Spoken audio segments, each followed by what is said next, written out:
Ezra's hands wouldn't stop shaking. Not from fear, not exactly, from work. The kind that settles into the joints and won't let go.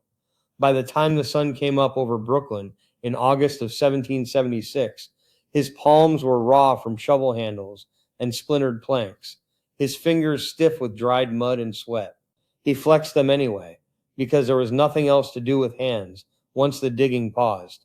He had been on the island long enough to forget what stillness felt like. Nothing stayed put. Orders shifted. Lines crept. Men came and went across the river, leaving behind rumors and damp ground where they had slept. The harbor filled day by day, mast after mast appearing on the water, until the ships blurred together and the sea itself seemed occupied. Ezra learned to stop counting them. Numbers stopped helping once they grew too large. Ezra Hart was nobody of consequence. He carried a musket when told, a shovel when handed one, and messages when someone needed a runner who could move fast and not ask questions. He had come down from Connecticut in the spring with a blanket roll, a dented tin cup, and boots that still held their shape. By August, the boots were soft at the seams and never fully dry. New York felt wrong from the start. Too many people packed too close, too much heat caught between buildings, too many men watching instead of working. Even before the British arrived in force, the city felt compromised. Loyalists drank openly. Strangers asked questions that lingered a moment too long. Ezra learned to keep his eyes down and his hands busy. When the declaration was read to the troops in July, Ezra stood near the back of the crowd. Weight shifted onto one heel, listening more to the men around him than to the words themselves. The cheer came fast and loud, then faded just as quickly once the paper was folded away. Someone near him spat and said words didn't stop ships.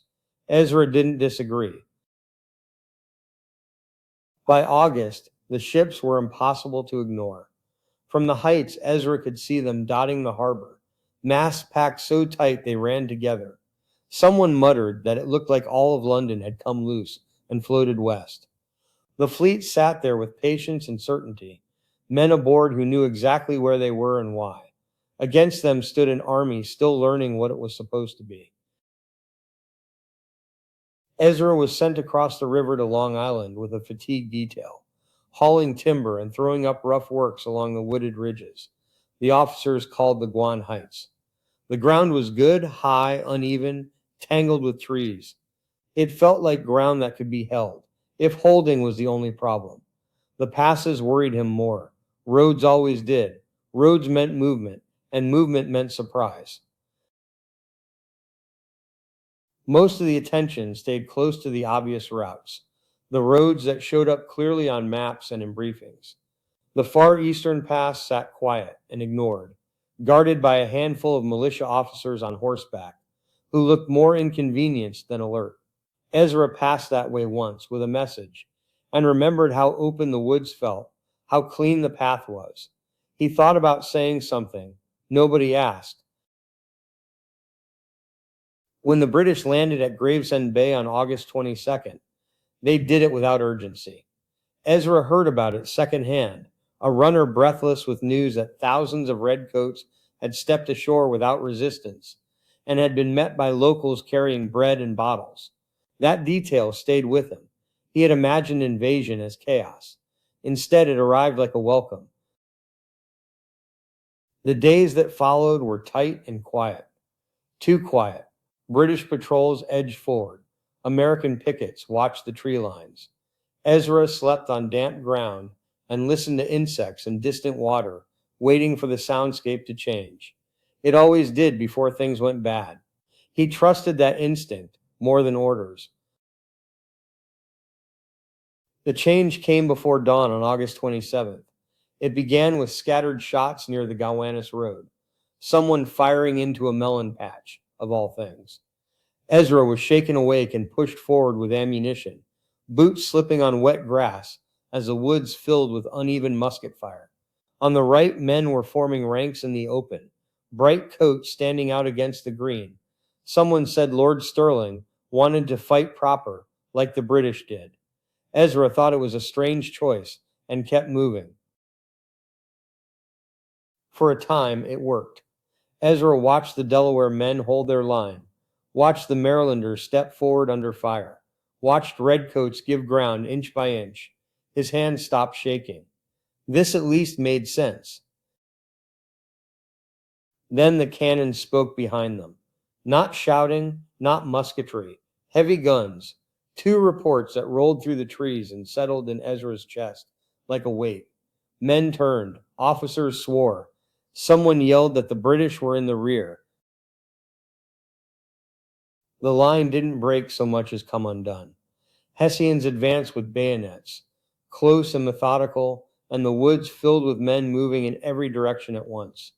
Ezra ran until his lungs burned, boots slipping on roots slick with dew and blood. He saw men drop their muskets and raise their hands. He saw some of them fall anyway. By late morning, the only way back was through the marsh. Ezra reached the edge of the Gowanus Creek with mud already pulled halfway up his legs. The water looked harmless until it took hold.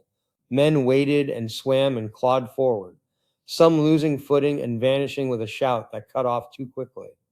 On the far bank, officers dragged men up by their collars and shoved them toward the heights. Ezra made it across with nothing left to spare. He turned once and saw the stone house rising beyond the marsh, smoke curling around it. He didn't know who was there or how long they would last. He only knew that men were charging that place so others could get away. The sound followed him uphill. By afternoon, what remained of the army was packed behind the works on Brooklyn Heights. Backs pressed hard against the river. Ezra dropped where he stood and slept despite the rain, his body finally outrunning his fear. When he woke, the ground was soaked and the sky hung low and gray. The British were close enough that he could hear the scrape of their tools as they began to dig. They did not come on. Ezra waited for the assault. Everyone expected. It never arrived. Instead, the hours stretched cold and wet. Blankets failed. Food ran thin. Rumors spread faster than orders. Someone said the British were bringing up heavy guns.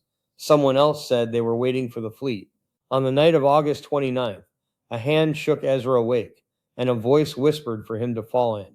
No drums, no shouting, the kind of quiet that makes every sound dangerous. The retreat moved downhill toward the water, regiment by regiment, fires left burning behind them like a held breath. Ezra found himself at the ferry landing, helping load boats he hadn't known were there. Flatboats, sloops, anything that would float.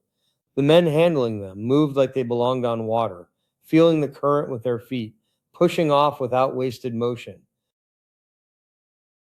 Ezra climbed aboard when told and sat low, boots braced, musket across his knees. The river smelled sharp and alive, fog rolled in thick enough to swallow sound and distance alike. He remembered hands reaching up to steady the boat, the slap of water against wood, the way the far shore appeared only at the last moment. By morning, the works on Brooklyn Heights were empty. The British discovered it too late. Ezra watched from across the river as redcoats poured into the abandoned lines, confusion plain in their movements. He didn't cheer. He didn't feel victorious. He flexed his hands and pulled his damp boots tighter, already aware that the ground under him would not stay still for long.